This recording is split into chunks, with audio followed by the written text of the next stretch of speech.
the never-ending grind of school. Seriously, can we talk about school for a minute? It's supposed to be this amazing preparation for life, but half the time it feels like a mandatory, soul-crushing obstacle course designed by people who peaked in the 1950s. Homework, the time thief. Let's start with the absolute worst offender. Homework. Why? After spending 8 solid hours in a classroom, do I have to come home and spend another 3 hours doing essentially the same work? It's not valuable learning. It's often just busy work, a pointless box to check. We're supposed to be well-rounded individuals, but when does that happen? I've got sports, clubs, family time, and gasp, a need to actually sleep. But homework steals all of it. It feels like they actively punish us for having a life outside of their four walls. The standardized test trap.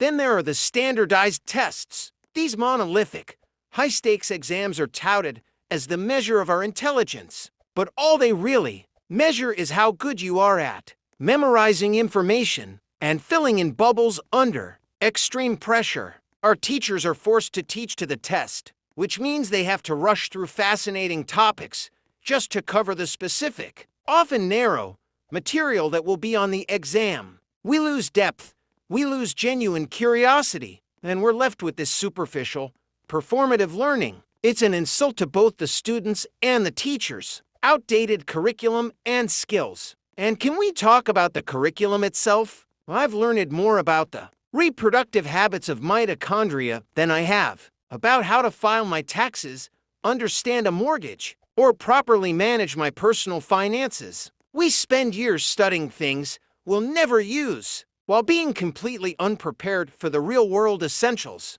The education system is desperately clinging to outdated methods and content. Stop teaching me things I can look up into seconds and start teaching me critical thinking, problem solving, and real-world survival skills. The clock-watching structure. Finally, the bell-to-bell structure. Shuffling from one 45-minute period to the next, like cattle, with barely enough time to switch gears mentally. It trains us to be clock watchers, not deep thinkers. Just when you start getting into a topic, the bell rings, and you have to immediately switch your brain to a completely different subject. It's an unnatural, stressful, and inefficient way to absorb knowledge. School has the potential to be a place of inspiration, but for so many of us, it's just a rigid, stressful system that prioritizes arbitrary grades and test scores over actual, meaningful learning and mental well-being.